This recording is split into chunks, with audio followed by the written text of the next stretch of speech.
like to welcome you all tonight. I'm glad you're here, and thank you for spending a couple hours of your evening with us. I hope you will find it informative, and we're giving all these candidates a chance to tell you what they're all about. So what we're going to do first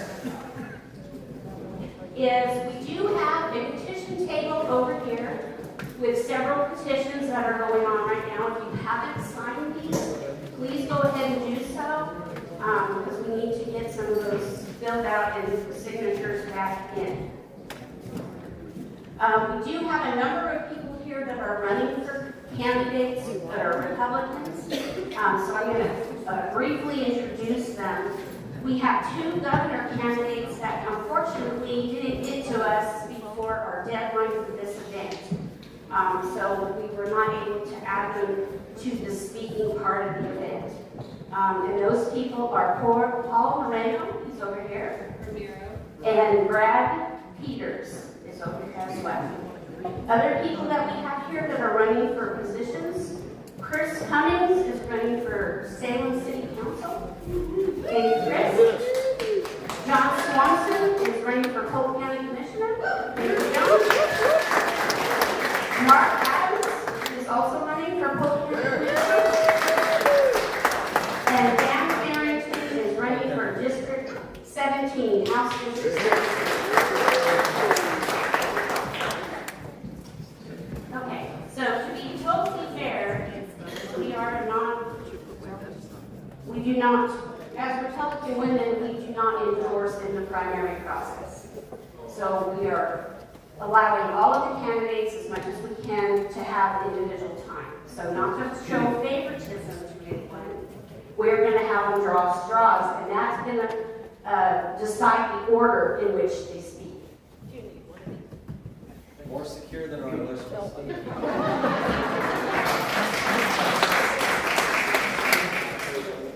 Okay, so the first one.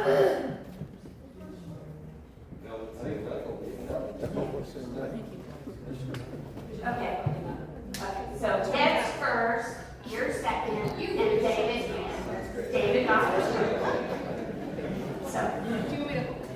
Okay, so what we're going to do tonight is we're going to allow the candidates 15 minutes each. I will be timing you.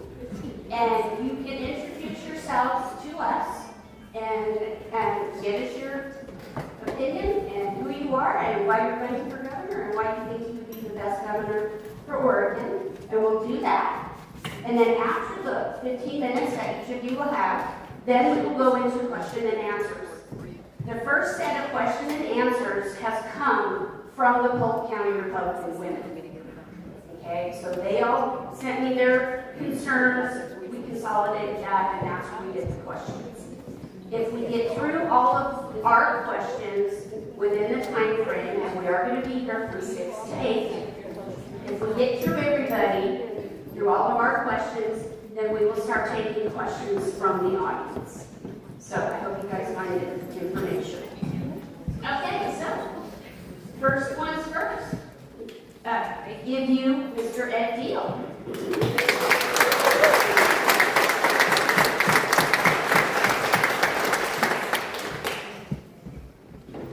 Well, it's great to be here. I'm trying to put my stopwatch on, so I don't get cut off here. Each one of these is different. Last one I went to, I had 4 minutes. Another one was 2 minutes. You never know what to prepare for. So, but it's an honor to be here. It's an honor to be running to be your next governor. My name is Ed Deal, by the way. I am running to be governor because I want my state back, and I think there's a lot of people. We've had 40 years of one-party governance in this state, and that's enough. That is enough. We can have lower taxes, not higher taxes. We can have an education system that works for our kids and our parents. We can do that. We can fix the homeless situation. We can have housing for what I want. I want my kids to have a house with a yard for my grandkids to play in. We can do that. We can have a thriving economy with private sector jobs. We can do all these things with new leadership, and those are the things that I'm committed to bring to the table. Right now, I'm state representative for House District 17. I've endorsed that man right there, Dan Barrington, to take my seat. District 17 covers East Salem to the San Diego Canyon. I've been a state representative since 2023. Not a long time, long enough to see what's broken, but not long enough to let it break me. And I had the honor and I jumped at the opportunity to lead the volunteer effort for the transportation tax and fee referendum. 250,000 people signed that thing in 38 days. With a lot of help, we made Oregon history with that. Amazing, amazing turnout. And right now, you can see more petitions over there. We're going to prove to the governor that that wasn't a fluke. We will prove to the governor that wasn't a fluke. We have another tax that she's brought. H.R. 1, Trump brought us billions of dollars in tax breaks for Oregon citizens. I thought that was great. I celebrated that. Governor Polk says, no, I want those taxes back. So what she did is clawed back several of those taxes that were designed to accelerate depreciation rates for businesses, allow you to get a tax break if you buy a new American-made car. She clawed that back too. It's about $311 million every budget cycle that she clawed back. I told them on the floor of the House, if you bring this bill and you claw these taxes back, we're going to refer this one too. And you can't move it because it's going to go on the November ballot and you can be accountable for this vote. So I'm hoping that everyone could sign that referendum as well. So we're going to prove to the governor that this was not a fluke, that we are awake, we are paying attention, and we're not going to take this anymore. We're not going to take a governor who is operating in open defiance with the will of her own people. And that's what she continues to do. So please sign that referendum. There's three others there as well. We have eliminating the death tax. We have the Crime Fighting Act, which would reverse a lot of the catch and release policies that were put in place a few years ago. And then another one called Vote Before Tolls. Those are four great petitions. So hopefully you can all sign those before you leave today. A little bit about my background. I didn't grow up in Oregon. Please forgive me, but I didn't grow up in California. I got back home. Where's my wife? Somewhere. Right there. My wife Jamie, she grew up in Scioto, not too far away. But I grew up in western Montana on a cattle ranch. My dad was a logger and a truck driver. My grandpa, one grandpa was a sawmiller and the other grandpa was a forest ranger. So that kind of background shaped how I see the world. I also grew up in a frontier area far away from the capital where all the decisions were made. I kind of know how that feels. I received a scholarship to go to Stanford University. That's where I met my wife, by the way. And had the opportunity to study engineering. I have a bachelor's and master's in mechanical engineering. And we decided to move to Oregon. This is where we wanted to raise our family and build a business, and that's what we did. And I started a business with two business partners a few years after moving to Oregon. And we did what's called factory automation and controls. We go into the factories of all kinds and put the computer systems on the machines that make stuff, the operator interfaces, that kind of thing. And we did everything from put rivets in Boeing 747 wings to weld the nose cone on the SpaceX Falcon rocket, to make tons of French fries for Lamb Weston, the Boardman plant that was put in a few years ago. That's all our controls. Lots of sawmills. I've worked in sawmills all over the world, but a lot of them in Oregon, and a lot of my customers are gone, and that's one of the reasons I'm running. But that background and experience of building a business from scratch, I left a good job, I sold a car, I leveraged my credit cards, I put everything on the line with two little kids at home. But we did it, we built it, it was a dream, and built it up to 100 employees with multiple offices in not only in Oregon, but in Washington and North Carolina. And that experience as an executive, understanding the business, how to sign both sides of a paycheck, how to pay your employees first, and hopefully there's something left at the end. I remember those days when I started the thing. And also riding through economic storms and doing everything, pinching pennies and everything to keep the employees you had, because you wanted them with you when you rode out of that. That's what I remember in building a business. We have a governor who does not appreciate business, and it shows everywhere I go. I've traveled all around the state. We have businesses leaving Oregon. We have businesses leaving Oregon, and when they leave Oregon, they're taking a good paying job. Portland is in the doobie right now. Portland is in an economic doobie. What that means is tax rates are going up. Tax revenue is going down. It's unsustainable. And the reason that's happening is because businesses are leaving and people of means are leaving. It is an unsustainable situation. I've talked to folks with businesses in Portland. It is dire. It is dire. But it's not just Portland. I've been down in White City, talked to a boat manufacturer, Providing Boats. They're so frustrated about doing business in Oregon, and they tried to get an audience with Governor Kotek to get some relief on some of the rules and some of the permits that they have, and the struggles that they have, the system development charges that they face. And they can't get an audience with Governor Kotek, but they get an audience with Governor Greg Abbott in Texas. And that is a shame. And I can guarantee you, as your governor, the first governor that a business person calls and talks to will not be the governor of Texas. It will be the governor of Oregon. But unfortunately, Body Boats has made a decision to leave Oregon. We are facing a critical point here in our state. We have to turn things around, and that is what I'm committed to do. I'm committed to government accountability, a way of life that's affordable, and a thriving economy. That's what I'm focused on and what I'll be focused on as your governor. For government accountability, I'm calling for 100% peak performance audits on every state agency, by fund and sub-fund, to understand exactly where all that money is going. Not only that, we have agencies that are off mission, if you know what I mean by that. Do you think the Department of Education is on mission for teaching our kids? No. We're spending some of the highest amounts in the country on education, and we get some of the worst results.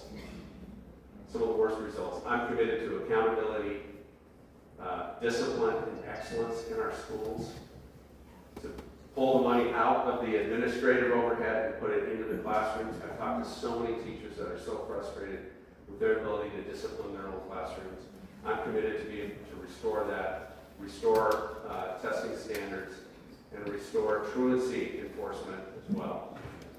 And give teachers the ability to control their classrooms and focus on reading, writing, and arithmetic. Oregon, a couple years ago, we had to have a bill in the legislature. Oregon spent millions of dollars to teach teachers phonics. They never learned how to teach students phonics. And we wonder why we're bottom of the barrel for fourth grade reading levels. I'm committed to restoring that and just restoring basic accountability and common sense to the education system. It's not only that agency. I've traveled all around the state complaining about ODOT, the DEQ. We have agencies, after 40 years of one-party governance, there's apathy in those agencies. They are no longer accountable to the people they're supposed to be serving. That will change when I'm governor. We will, when I get through the primary, we're going to be identifying new leadership in every one of these agencies. Some of them are fine, but most of them really do need new leadership. And I want leadership that, just like I would in my business, that can do a deep dive and look for the waste and the fraud, inefficiencies, and make sure everybody in those agencies is aligned on the core mission. And if you're not aligned on the core mission, you will be free to find another career somewhere else. We need them aligned on that core mission. We can cut government spending. We can cut government spending if we do this the right way. And we can have agencies, instead of a DEQ that is blocking the ability for people to just dig a hole on their own property. We will have an agency of yes. How do I get to yes? I want clean air, I want clean water, I will have common sense standards that are typical for other states, but I will work with you to get to a yes. We will streamline permitting, to have a permitting dashboard so there's full transparency on the permitting process. And if you're not getting your permits on time, you will not pay the fee. But most importantly, if there's a delay in a project, due to rules or regulations or permitting, those projects show up on my desk. Other states do this kind of thing. Oregon doesn't do it. It shows up on my desk and we figure out how to make it happen. That's what we need to make sure we have businesses and good paying jobs continue in this state. I'm also on affordability. I'm committed to tax cuts. Governor Kotek is looking at every opportunity to raise your taxes. We've been successful fighting a lot of them in the legislature, but they're going to come back, and they're going to come back, and they're going to come back. I will cut your taxes. I'm committed to repealing the hidden sales tax, which is the corporate activities tax. I'm committed to freezing property taxes for senior citizens. And I'm committed to eliminating the death tax. We have the most punitive death tax in the country. Let's just get rid of it. But that's just a start. And when it comes to a thriving economy, I will be a governor that focuses on business and jobs. I will work with business and recruit them to the state. That does not happen right now. I will, more importantly, work with businesses that are already here to understand how can we help you grow? How can we help you provide more good paying jobs in Oregon?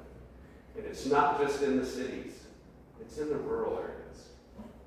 I'm committed to unleashing the natural resources we have in the state. We sit on a bounty of natural resources in this state. And it's like God gave these to us. Let's utilize them in a way that benefits us and future generations. And that includes timber. We can harvest timber. We can bring good paying jobs to rural communities. We can bring revenue, tax revenue to rural communities. And we can have healthy forests in the process. I live in the San Ann Canyon. And it's one of the reasons I'm running. We were devastated by that. It does not have to be that way. We can harvest our timber, have healthy forests, good paying jobs, and rural communities with tax revenue. Mineral resources as well. So I'm committed to making these changes in our state. I'll end with this. Like I said, we have 40 years of one-party governance. It'll be 40 years to the inauguration day that Vic Catilla left office. And he was a business guy, by the way. And he came in during the time of economic instability. And he turned things around and he restored it. I am committed to being the governor that brings Oregon back, that brings those jobs back, brings education. We should be the best in the country at education. And I'll end with this. We need a governor to come out of this primary that can beat Tina Kotek. That can beat Tina Kotek. I believe that I'm in the middle. I will rally, just like we did with the referendum. I will rally those 120,000 Republicans and 120,000 non-affiliated voters that are sitting on the bench, and we will get them to vote. I will focus on the issues, like we've talked about, that now more than ever unite us as Oregonians across the urban-rural divide. And I will remind voters every day between now and election time what Governor Kotek did and how she defied the will of her own people to appease her special interests and ignored you when she knew that vote wasn't popular, that bill wasn't popular. She rammed it through anyway. That is unacceptable. I'm in a unique position to do that, and I cannot wait to be there as governor. Thank you.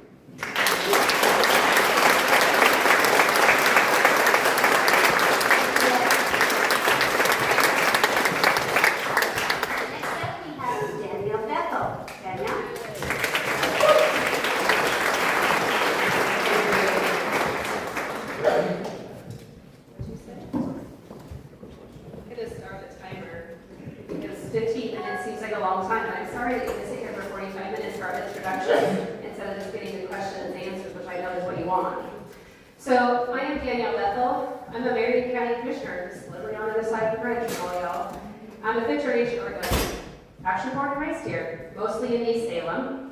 Proud to be endorsed by all 3 Polk County Commissioners for this race. I can tell you that I'm running for governor. I got into this race early a year ago after talking to literally every single candidate that's in the top 4 of this race saying, hey, are you going to run?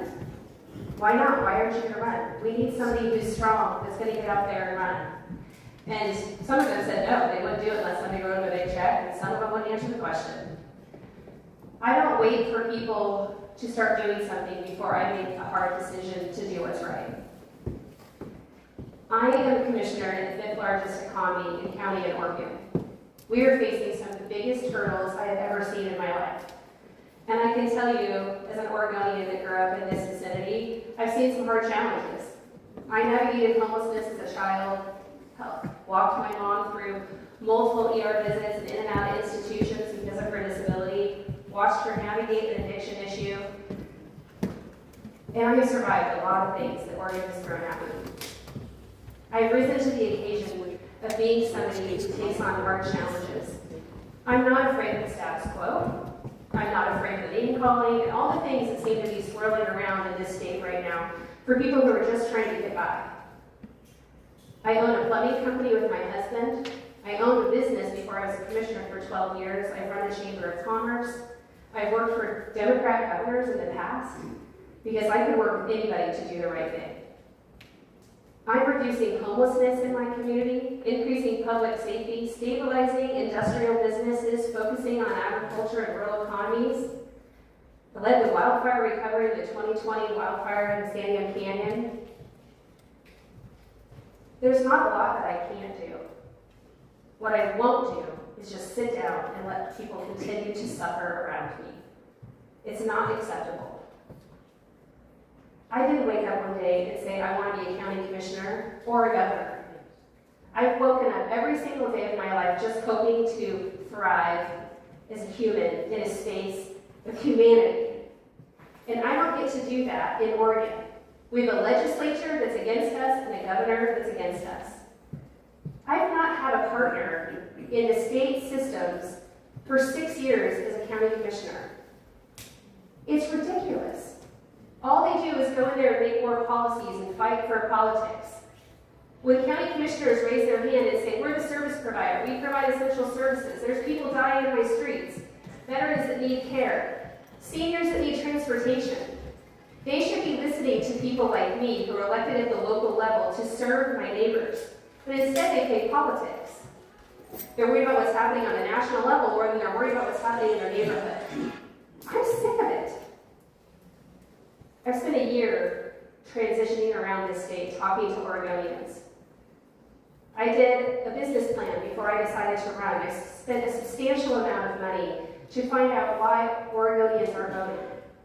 And then I showed up in their neighborhoods and in their communities and asked them why. What do you need from a leader? What do you need from somebody that's going to show up and represent you? And I listened. Today, as a commissioner, I'm able to serve some of their challenges because I have peers in 35 counties across Oregon that take my phone call. I have the privilege of being the Association of Oregon Counties president, which is no small feat when you're a sitting Republican in a state that is predominantly Democrat. And I work with Democrats consistently because I believe leadership means balanced representation, balanced voice at the table, balanced understanding. The tug-of-war that we have going on in Oregon has got to stop. The dissatisfaction that we all feel on both sides of the aisle, there are Democrats who are dissatisfied today too. When I show up in Portland, Eugene, downtown Salem, and have conversations with people that are considered progressive or liberal, I hear them, I understand them. They're compassionate most often. Sometimes they're just mostly ignorant to the systems around them and they don't understand how things can be better. It turns out they're surviving too. And they're just hopeful to be heard and represented and served. I understand how systems work because I deliver systems today as a commissioner. You want to talk about education? I served on the Salem Kaiser School Board for almost an entire term. It was the most torturous experience of my life. I'm not joking you. Antifa followed me home. My kids were harassed. My husband's business, they tried to dox it. We've survived it all. I understand why schools don't function well today. We don't respect teachers. Parents are lazy. There's a disconnect between responsibility and ownership.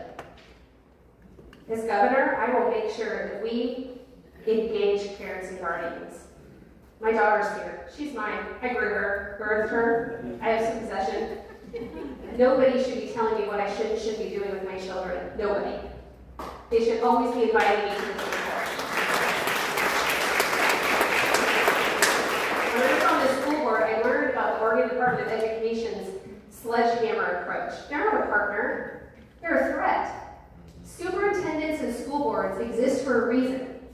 They are disrespected on a daily basis at the state level. The governor is the superintendent of education. Should not be the case, in my opinion. Also, Brown and Kotek are not licensed educators. No one ever sits with their family. We don't have anybody that shows up and brings people together and willing to have the hard conversations. We have too much division. That includes in our schools and our classrooms. I understand why teachers and unions say the things that they say. Do I agree with them most of the time? No, but I do understand them. I understand that we can't expect a one-size-fits-all approach to exist in Salem and Brookings. Not the same community, not the same funding, not the same culture. We should allow local control. Government should be run from the bottom up, not the top down. We shouldn't have oppression and depression. We should have partnership and balance. The systems can be more affordable. We do not need 6,000 employees at the Oregon Health Authority. Turns out counties are the local mental health and public health authority and the service deliverer. Why does the state keep all of our money? They're greedy. They're bureaucrats. They're disconnected. I understand the systems that acutely can go in on day one and be able to navigate all the way to the bottom and say, we're not doing that anymore. Statutory not required. Throw it out the window. Give it to counties. What do cities need? As a Marion County Commissioner, I have a unique experience of also being a city councilor. East Salem has over 40,000 people that live in an unincorporated area. I have to deliver their water, their sewers, their broadband, all the things. I was gifted to be asked to run for this role as a commissioner and do the learning that I've done over the last 6 years. It set me up for success to be the governor. Why anybody would want this job is beyond me. But it's a job that I can do, and that I can do for every single one of you on day one. There's not a single question you're going to ask tonight that I can't answer. I'm already working on stewardship agreements for timber harvesting in Marion County, Curry County, and Coos County. Why am I working on Curry and Coos? They don't have the resources to foot the NEPA, the environmental study. They don't have any contractors down there. They need a partner. The state should be their partner, but the state is not their partner, so Marion County is going to be their partner. Polk County doesn't have all the infrastructure engineers that they need to get systems done. You know who their partner is? Marion County. I believe in partnership. I'm already executing that today with real life, real lived experience. And I do it within the means afforded to me by the taxpayers in my community that we listen to. Measures 5 and 50, there's not a single city and county in this state that's going to survive past 2030 without a real conversation about what essential services are and what Oregonians expect. I might be the most qualified candidate on this stage to have that conversation as a tax collector and somebody that delivers essential services today and understands the differences between all of those agencies, state, county, city. I am so desperately passionate to change the direction of Oregon. I'm running for governor. I'm sacrificing my family time. I'm a mother, a grandmother, a wife. I was a volunteer, but I've had no time to do that in the last year because I've been traveling around Oregon. And I've met some of the most interesting and compassionate people that want to help. I get that people think that you need to have certain types of experience, but if anybody took a basic civics lesson and understands the 3 branches of government, I can tell you I already work with the executive branch. This campaign is a promotion for me. It's not a cross the lane jump into one industry from the other. The governor needs to be able to show up and be a partner to cities and counties The governor needs to understand the agencies, the essential services, and the statutory authority of each one of those, and to just do the basic outcome. I can grow the economy. Marion County is the only county in the state that offers rural tax exemptions for industry partners that want to grow jobs and expand their businesses. Why isn't every county in Oregon doing that? Well, they all have a lot of challenges. Not all of them can forego that tax revenue.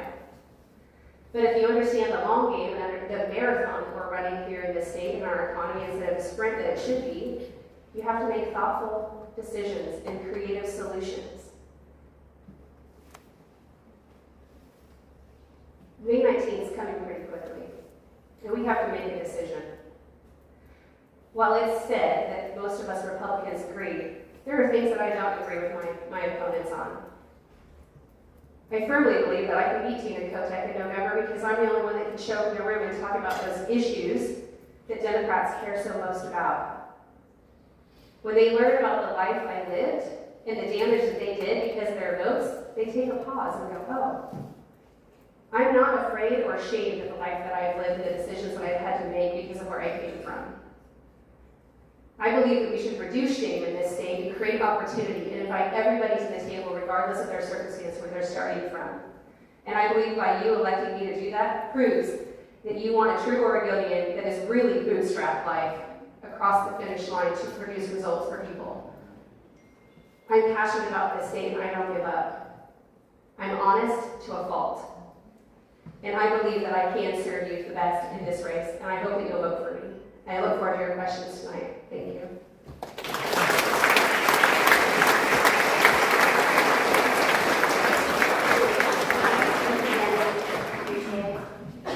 And next up we have David. And David has graciously allowed to shorten his time so that we can get a statement from the two other governor candidates that are here, which unfortunately we didn't know about ahead of time and we weren't able to mix them into the programming. So I appreciate his generosity. Good job, David. You stole my thunder. I wanted to announce that myself. I'm kidding. No, I have the utmost respect for everybody that puts their life on the line to run for the people. I don't care where you guys are at in the polls or whatever, but you guys drove from far away. I know both of you did, so I think you deserve to say a couple things up here. You're already doing more work than the Democrats in Salem, so for the people. Danielle, you do have a great story, and I'm proud to call you a friend. You have a story, one of resilience, and just honored to be next to my opponents here in the race. Ed, you're okay too. No, I'm kidding. That's a good guy. Got a great wife. Better wife. Jamie back there. All right.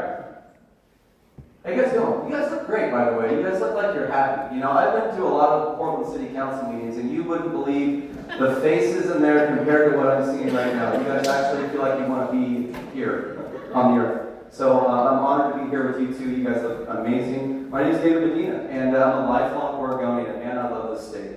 I want to raise my future family here. I want to continue doing business here. I love all of you. I love the Oregon people. It's just some of the best people in the nation. I don't care. The Democrats don't define us. They're failed policies.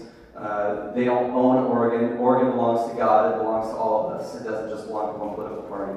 And so, my name is David Medina. I'm running for governor, and grew up in Turner, Salem, Oregon. I graduated at North Salem High School. Come from a family of 10. My parents were married for 53 years. I was number 9, so I was kind of that kid that they just threw food to and told me to, go play. I'm just kidding. My parents were awesome. They made me who I am today. And my mom passed in 2024 from a heart attack. And I would be remiss to not mention her because she's made me who I am spiritually today. She's just an amazing lady. She never complained. She had a bunch of health problems. Never complained though. She was always praising Jesus, and it was just learned so much from her. So God rest your soul, Mom, and you're dancing with Jesus. So let me tell you a little bit about myself, because I know you guys have been in the Facebook circles, and oh my gosh, how many of you just can't wait for this primary to be over? I mean, to get out of those toxic Facebook circles. I'm going to tell you a little bit about my experience, and I want to tell you what I want to do for you. So I graduated in 2017 from George Fox University with a major in executive leadership and business management and a minor in marketing. I went to BCC in Chemeketa before that, played basketball at both of those schools, and so local boy. And after graduating from George Fox, actually let me back up a little bit. I have an 18-year-old daughter. She's just just so important in my life. She goes to Sherwood High School. She plays lacrosse. Her name's Savannah. And at 2 years old, I took custody of her, and her other parents didn't want to be in her life, battling some issues of her own. And so I took custody of her and raised her mostly by myself her whole life. And so I'm proud of that because that was not easy. And I thank my parents for instilling those values in me and personal responsibility. So, folks, after I graduated from George Fox University, I looked at our state and I just could not believe what I saw. I couldn't believe the decline. I couldn't believe how much the state was just continuing to get worse and worse in every single aspect, education, the economy, every single year. And, I'm not here to be divisive, but we have to be honest about where our party's at. I looked at our Republican Party and I said, man, there's a lot of great people in this party, but I don't think we're putting up a fight, and we're not reaching people like we should, and I wanted that to change. And so in 2018, I started a movement online. It was originally called Oregonians for Trump. Just I wanted to find something to unite all conservatives here in Oregon. And it turns out Trump back then in 2018 was the right choice to unite Christians and conservatives and just people who were just tired of the nonsense from the left. And so over the past several years, we were able, through hard work, I went and worked with groups like PragerU. I went and worked with creators like Benny Johnson and David Hirsch Jr. and Chad Prather, and I was just so blessed to be around the most brilliant minds. I extracted everything I learned from those people and those groups and brought it back to Oregon to invest back into my community. And so the last several years, I've been doing online content and outreach and activism. I was on the front lines during the COVID tyranny. How many of you remember the COVID tyranny? Can you believe people have not been held responsible for what they did to our kids and businesses? My goodness. And this is why I'm excited about running. I'll get to that in a second. But I was on the front lines. We did events all across Oregon. We were doing outreach. I've been in this fight for a long time, you guys. I started a business, Ease Marketing Group. You guys go to easemarkgroup.com. I specialize in marketing and media management, online content for clients. So small business owner, I feel the taxes. And we have 3 employees from here to Florida. The one in Florida works remote. And we've just been coming along creators like ourselves nationally and helping them fight the good fight across America, as well as here in Oregon. So we were successfully able to grow our online presence and our outreach to over nearly about 500,000 followers across all social media. It was the biggest political following Oregon has ever seen. It's the biggest, and I know some of you aren't online, that's okay, but we've been in the fight, and people have been responding. And you always hear, who can win the general election? Well, folks, I would not be in this race if I didn't see the opportunity to win the general election, because I've been on the ground the last 5 years. I took this fight to the belly of the beast. It's where I do most of my work in downtown Portland. You guys, how many of you seen my videos in downtown Portland? I've actually come face to face with the same thugs that were doxing you and your family. Trust me, they're not that tough. These people, guys, one thing about our side is we have better ideas for the family. We have better ideas for education, for the economy. There should be no reason why we are allowing the Democrats to bully us in this state. So I think it's about time that you get a leader in there that's going to fight for you unapologetically. We have Democrats, we have former Democrats, we have NABs, we have libertarians that support this campaign. People that have been fighting with in Portland. It's not just Republicans and conservatives that are tired of the direction of the state, what the failed Democrat Party has had to offer the state. You guys, we are not alone. This is a big movement. We saw it on the referendum. I was honored to be part of that and get that thing over 1 million views, pump some energy in that when the Salem caucuses came to me, asked for my platform to help pump that energy, and along with other creators across Oregon and the volunteers who are the real heroes of that. We all came together to show that we can actually beat these guys. They're not that hard to beat. It just takes a little bit of courage and boldness, standing up for your beliefs, and stop apologizing. I think we should be done apologizing for our beliefs. I don't care what names they call us. We are the better side. We are the better side. And so here's what I want to do. Here's why I jumped in as governor, because I saw the success I had over the last, me and my team had over the last few years, getting people activated. We've reached people that even the Republican Party was having problems reaching. And I just saw the excitement across the state. I saw excitement from all different backgrounds. I mean, even people that aren't even Christians. I'm a proud Christian. I love my Lord. I think we ought to get back to our godly values as a party and call upon the name of the Lord to get his name, call on his name to heal our land. I think that's the key that's not talked about enough anymore. And if you disagree with me, that's okay. We have a lot of even atheists that support us. I've had so many people in Portland tell me, David, I don't like Trump, and I'm not a Christian. Don't do that fake stuff. You know what? I'll take your conservative values over what the left's giving us. Tired of these taxes. I've had a lot of Democrats tell me in Portland, even people in the Trailblazer staff, that will come over to me and they'll say, I've had to take my kids out of public school. It's getting out of control of the agenda that they're pushing on us. I mean, guys, we are not alone. This could be our year if we do it right. And so here's what I want to do, because I'm going to give the gentleman back here. You guys can make your way up here just so we can keep it quick, Chris. Here's what I want to do. Here's my plan as governor. And if you go on my website, you can go down the list of priorities and my vision for Oregon. But first of all, folks, we all know the issues. We all know the economy is a disaster. We all know, is that 2 minutes to my 10 minutes, right? Okay, perfect. Thank you. We all know the economy is a disaster. We all know homelessness, the drug problem is out of control. We all know that education is a disaster, folks. But here's the thing. None of that changes unless we actually end the corruption that's within our government right now. Every single cycle, our party offers people who come up and tell you great slogans, and then they disappear for 4 years, and then ask you for your vote for 4 more years. I think it's about time that you get one of you in there to fight for you, like I've been doing on the ground for you, giving you a voice over the last several years. I think Oregon is done with politics. We're done with the same old, same old. We need an outsider like America had its outsider in 2016. This is our 2016 moment. We have a lot of support behind what all the fake news polls says behind this campaign. We have a lot of support. So we need to end the corruption. Well, how we do that is increasing transparency. We have to have Doge-style audits across the board and figure out where every single dollar of your taxpayer dollars are going and hold those accountable that have been abusing our system. I promise I will get in there. If I get in there as your next governor, I'm going to do that unapologetically. I don't care how much the other side cries. We are going to get this thing under control, get government limited like it was supposed to, like it was designed for, and get it working for you again. I want to put Oregonians first again. One of the things that ends under my administration is not one more dollar to anybody except getting us right first, Oregonians first. That has been the center of my campaign from the beginning. Oregonians first. Not one more dollar to illegal aliens that have no right being here. Not one more dollar to illegal aliens who have health care. We will not demonize our law enforcement officers. We will not demonize our federal officers, and we will not allow the left to write the narrative and gaslight us to make it seem like we're the ones that are attacking democracy. No, we're the ones defending it.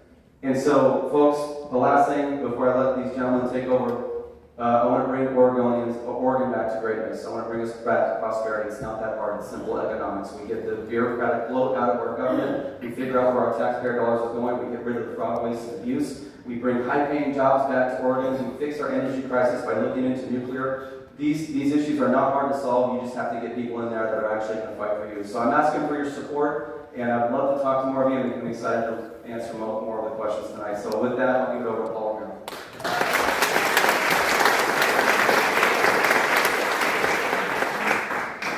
That man is a gentleman and a scholar. All right, 4 minutes, sweet. My name is Paul Rivera. I'm a 10-year Navy veteran, and I've been a resident of Oregon since the 5th grade. That's right, Pendleton and then Prineville. I graduated Cook County High School in 1984. Public education at Oregon. You know what he got me? Let me tell you. Bachelor's degree in workforce education and development. Double major in mechanical engineering and mathematics. 10 years of a very successful career in the military, in the Navy, as a cryptologic technician, heading off in first class, filling 2 different chief billets, one as a tech control chief at Skaggs Island, where I did a base closure to save the Navy over $20 million back then, but also as the comm chief on USS Wade City. Now, that's a little bit of my background.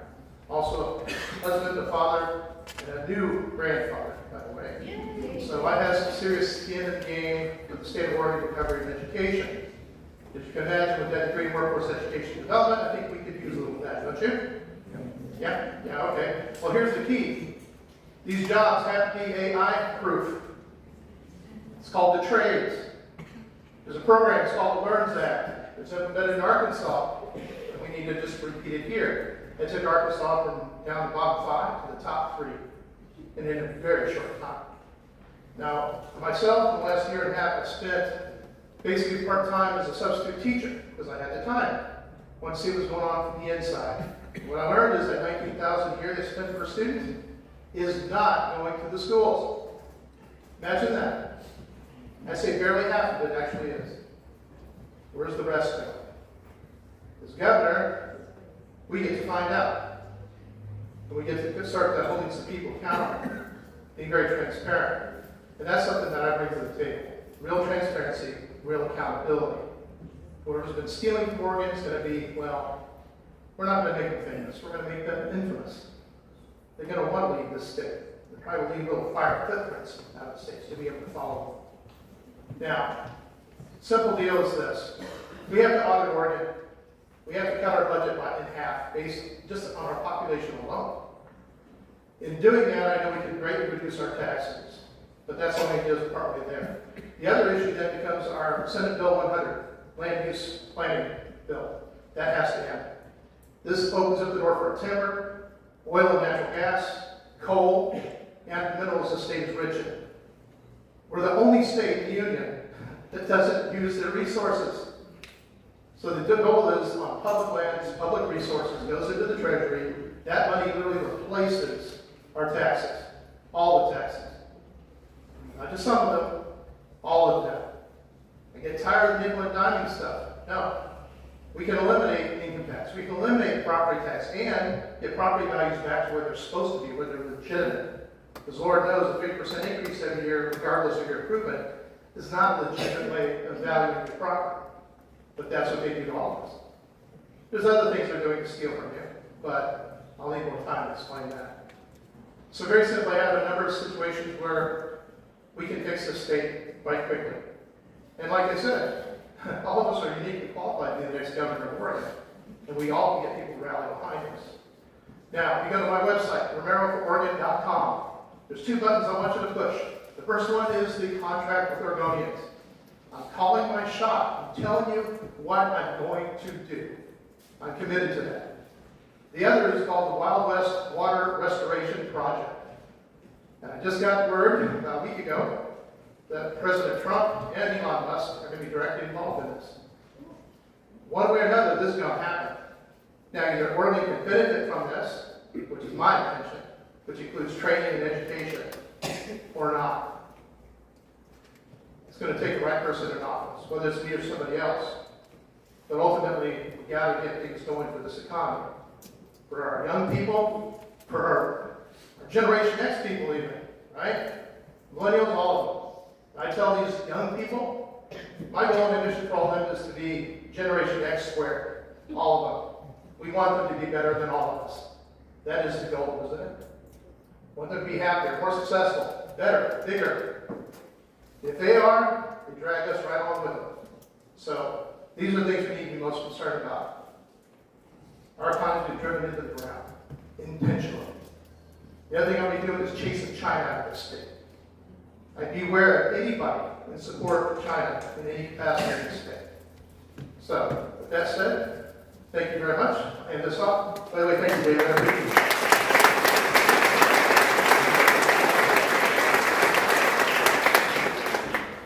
Hey there, my name is Brian Peters. Isn't it amazing the quality of the candidates that we have on our side? I mean, compared to the other side, I'm not really sure what they're going to come to the stage with. This is going to be an interesting discussion. So I am. So I was born at Roseburg, I was 77, graduated from Roseburg High, and went to Oregon State for 3 separate degrees.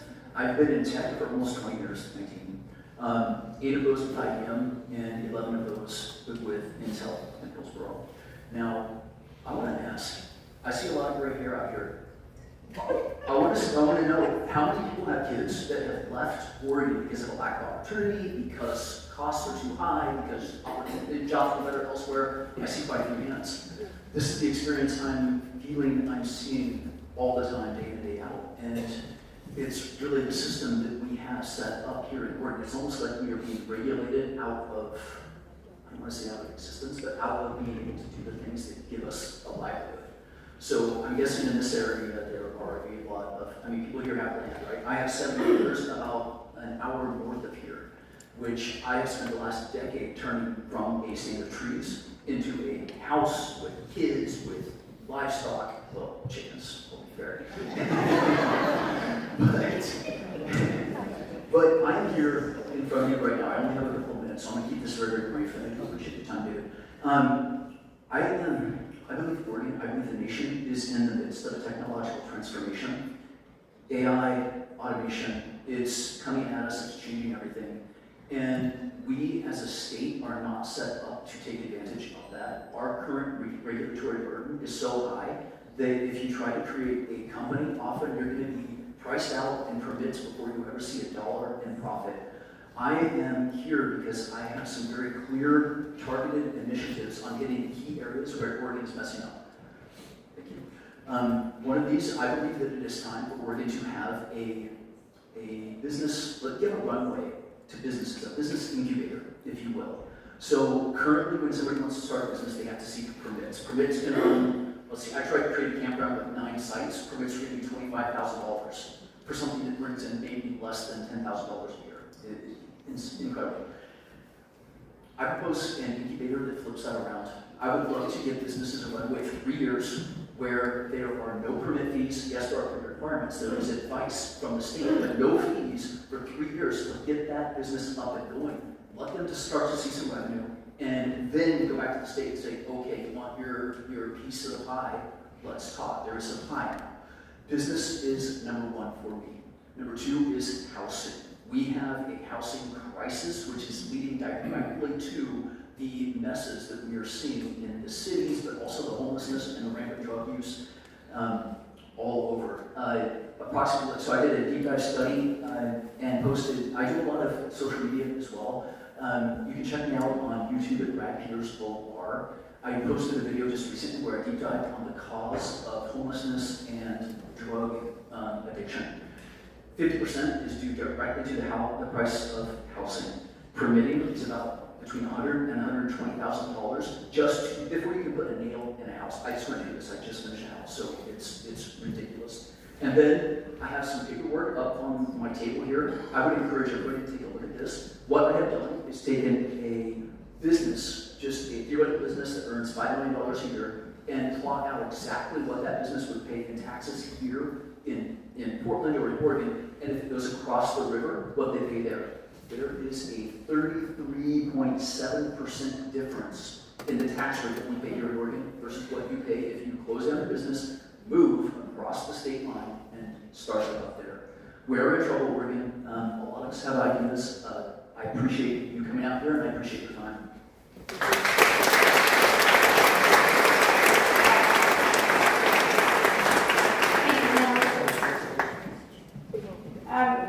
One thing of note, there's water and sodas in the coolers in the back if anybody's interested.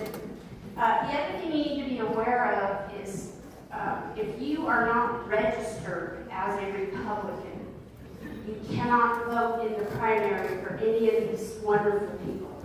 And I can tell you right now that any one of these people is a lot better than the dumpster fire that we currently have.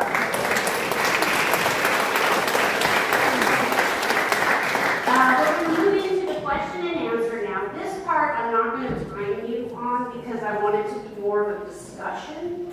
But if you start filibustering, then we're going to cut it right because we've got an hour.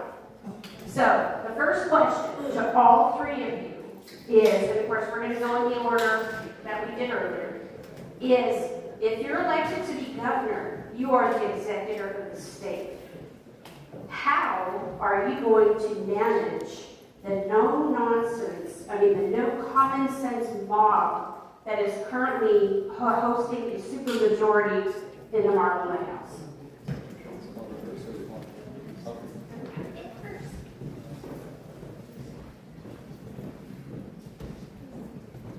The nonsense mob in the Marblehead House, you don't have an opinion about it.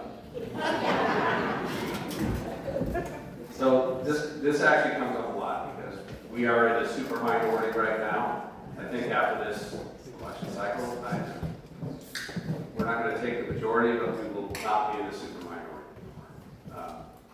But it's a great question. So here's my take on it. I have worked, when I've been in the legislature, in my time, I've worked to find common ground with everybody. I work with everybody. And I'm focused on policy. And so that means sometimes I'm co-chief petitioning something with a Democrat on one bill, the next bill, I'm fighting them like crazy on another bill. and it's about policy, not personality. So as your next governor, I will look to find that common ground. The Democrat Party is split. The Democrat legislature, I should say. There's quite a split. There's moderate Ds that are kind of more business oriented. And then there's the socialists. It's a growing number of socialists, and they are very loud and active, and they're trying to displace some of the moderate Ds in that building. Some of them. But I will look to find coalitions to get my agenda done. And my agenda is the people's agenda. That's important to remember. If they are not willing to do that, now I have veto authority on legislation. I can veto bills. I'm also finding as I go through these agencies, a lot of the issues we have with agencies are in rule. They're not in law, they're in rule.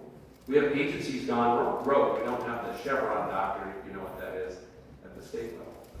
So with new agency heads and new priorities, that's new rules. We could be rewriting rules. We could accomplish a lot even without the legislature.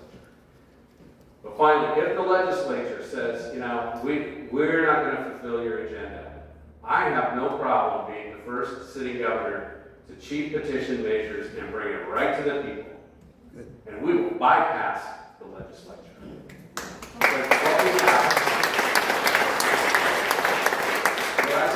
What I've seen in there since the beginning is we have a legislature that is not representing the will of Oregonians. And we saw in full display with the transportation bill. But that's not the only one. Somebody brought up foreign ownership of land. I brought legislation to prohibit foreign adversarial ownership of land. I can't even get a hearing, much less a vote.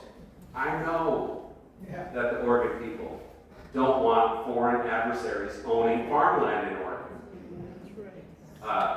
We'll bring that to the people. There's a whole laundry list. I'm not going to go through them. But that's my commitment.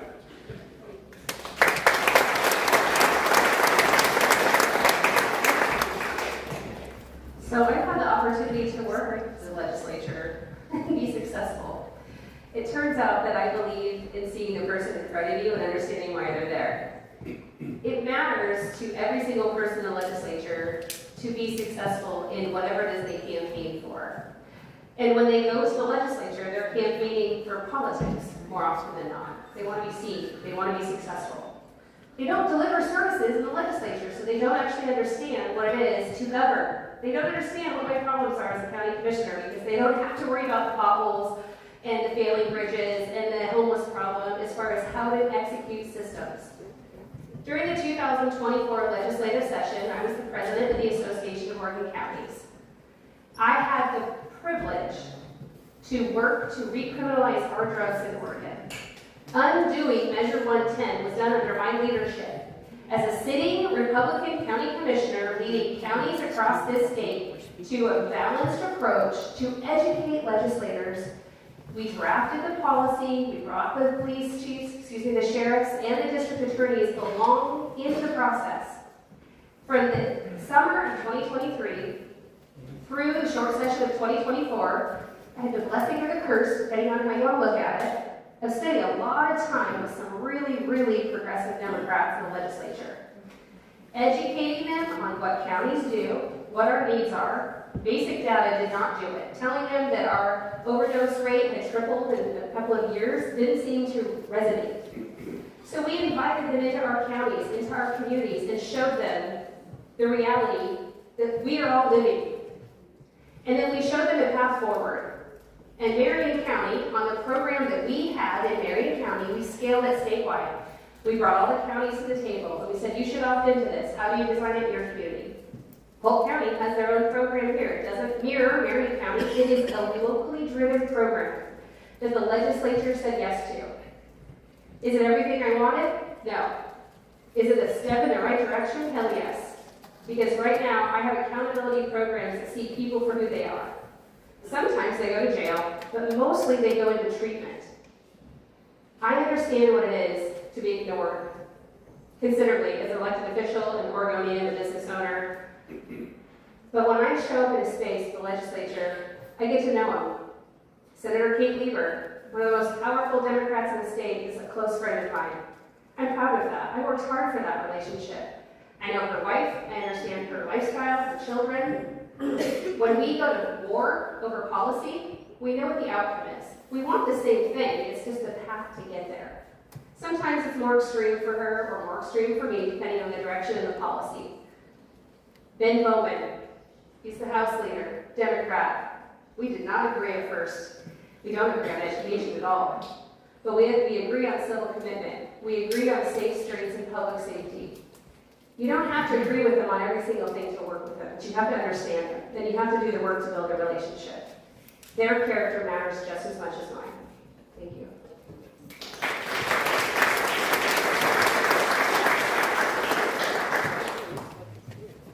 You know, I wish I had, I mean, this is nothing against you guys at all, but I wish I had the optimism because, you know, although, you know, I have Democrat friends in Salem and I have Democrat friends around Oregon as well. But the fact of the matter is if they were really having a change of heart or there was really a true split, they would keep voting with their party for these outrageous bills and laws that just continue to taint the state.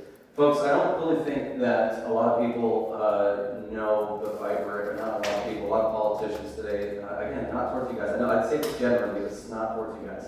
But I just don't think a lot of people know the fight that we're in and the enemy that we face. We do have an enemy. There is no gray. There's good and evil. When you have a party like the Democrat Party that continues to pass laws and bills that attack men or that allow men and women's sports, that tank our economy, that enable and increase the homelessness and drug problem, allow Trinidad and Tobago gang members to just roam free in our communities, and then at the same time hold press conferences, blaming it on ICE. I mean, these people are out of control. They're out of control. And, you know, this is why I jumped in this race, is because I've learned over the past several years, being on the ground, talking to Oregonians in Portland and throughout Oregon, I've learned that more people are against this than we think. But people they are looking for strong leadership. They're looking for the Republican Party to offer something to get out and vote for. It's why we lost in 2022. We didn't have a clear message in that governor's race. I'm sorry, we didn't have a clear message. Our message was almost similar to Kotek. I was hearing it from a lot of non-affiliated voters and Democrat voters in Portland. They're like, what do you guys stand for? It seems like the message is the same. We need to be clear about our messaging. We need to be clear about what we're offering as a party. And so the way that we work with these people, first of all, as governor, yes, absolutely, I will never sign a bill into law. I will veto every single time it doesn't put your interests first. 100%. The other thing, too, is we have to strengthen our party. We have to strengthen our party. And I don't know where Uncle Phil's $8 million, $10 million is going. I mean, I thought Phil Knight was giving the Republican Party millions of dollars, yet we had 12 vacant seats this cycle. How do we have 12 vacant seats? How do we have people not running in these seats? We have to strengthen our party. I've been bringing people together. If you guys see my work, go follow David Medina PDX across social media. I've been bringing people together, not just conservatives, not just people on our side, but even people that don't agree with us. You know, Antifa, they may be thugs, but I actually think there's more to them. I think they're just broken people that maybe didn't have good parents that taught them better. I've been on the ground, been able to get through to some of these people. I've been able to talk common sense. A lot of these people are just misinformed. And so the way that you work with the other side is, I don't think we really can. So what do? You guys remember what it felt like after 8 years of Obama? I mean, the disastrous Obamacare should have just came with automatic counseling for all of us having to go through 8 years of the apology in chief. But do you guys remember how hopeless it felt? We felt like Hillary was going to win that election. Even I thought, I was on my couch, I was like, yeah, Hillary's got this in the back. The polls were all saying that there's no way Trump's going to win. And then all of a sudden something happened. President Trump won the election. We felt proud to be an American again. We felt that national spirit. And what did Trump do? He gave us a blueprint to win in states like Oregon. You go to the people. You increase transparency. You go around the fake news media because they're part of the problem. The media in Portland, the media around Oregon, all the ABC, NBC, CBS affiliates, they're part of the problem. They're literally the media arm of the Democrat Party. They never hold these guys accountable. That's why you don't see a lot of change. That's why you see a lot of misinformed people. So as governor, I want to bring a new media in here. I want to go around that. I want to go straight to the people, just like President Trump showed us how to do, and actually get correct information to people. I think if you do that, you strengthen the party, you get better leaders, you get leaders in there that get people something to be excited about. I don't think you're going to have to worry about working with the other side that's hell-bent on destroying our Constitution and destroying our, I'm sorry, I mean, it's the truth. How many of you believe that? I mean, do the Democrats, do you think any of them are working in good faith with what we've seen in Oregon? No. There are maybe a few good Democrats that are good people, but my goodness, their policies are disastrous for our state. Look at our education, look at everything that's happening across the state. I'm willing to work with them, but not if they don't put you first. Thank you.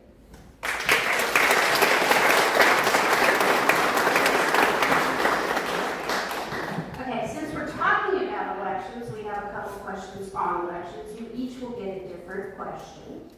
So I'm going to start with Ed. As governor, how would you make ballot